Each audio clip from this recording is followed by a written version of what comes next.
Hello, Cinemark fans! I'm Simon Pegg. I'm Edgar Wright. And I'm Nick Frost from the new movie, The World's End, asking you the question... How far will you go for a pint?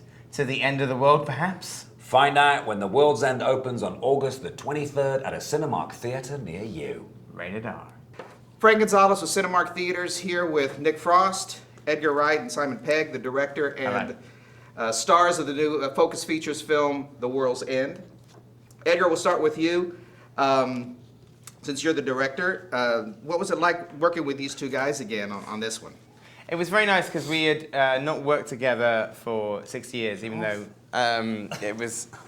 But it was great. The film is about friends... It was Drake. It was Drake.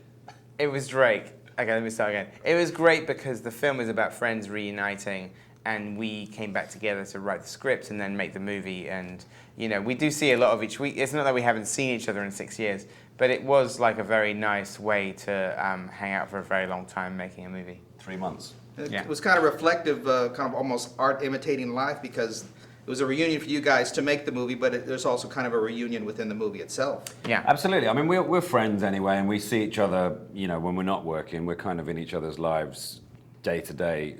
We don't see each other as much because we live in different parts of the world and the country, respectively. So when we do get to make a film, we get to hang out. And it was, you know, our little dynamic that we set up with Shaun of the Dead. We hadn't been there for 6 years, you know, because after Hot Fuzz, Nick and I went off and made Paul. Edgar made Scott Pilgrim versus the World. And so in terms of the three of us working together, it had been a while. So it was a lovely thing to come back and also bring back people like Martin Freeman, Paddy Considine, and welcome new people like Eddie Marzan and Rosamund Pike to the gang, both of whom took to it with aplomb.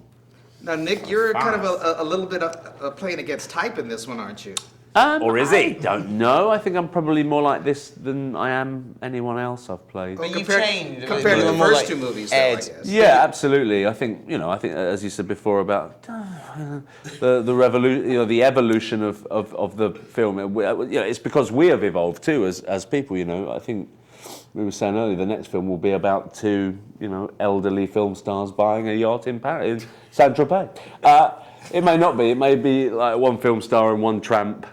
Me after not seeing each other for So years. instead of robots and pirates, robots and aliens, maybe you're taking on pirates in that one?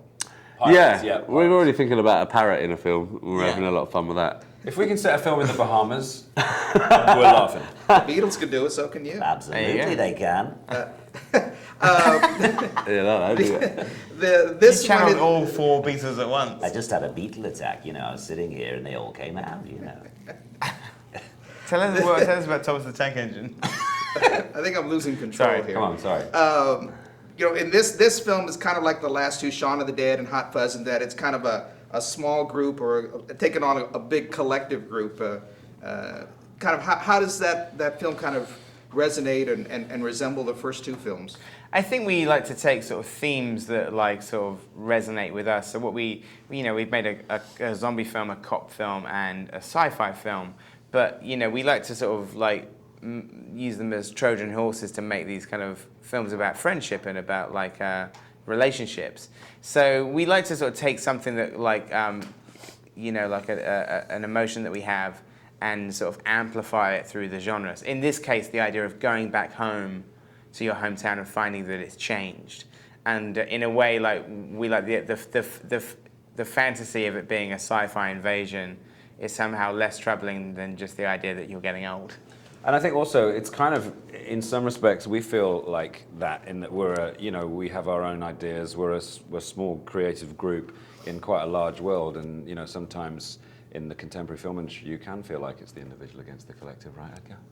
Plus, it's a lot of fun to get everybody together, like I say, get the band back together, as it were. Yeah, it's nice. We had a good laugh. You know, we rehearsed this film. Not a lot of people get the chance to rehearse a film.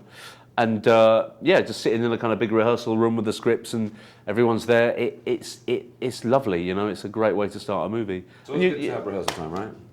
Yes. It's the last time. But we're all looking forward to seeing the movie. Thanks a bunch for popping on with us, and much success for this one, and hopefully the fourth part of the trilogy, whenever that may happen. But that would make it a quadrilogy. Well, there you go. August the 23rd. Enjoy.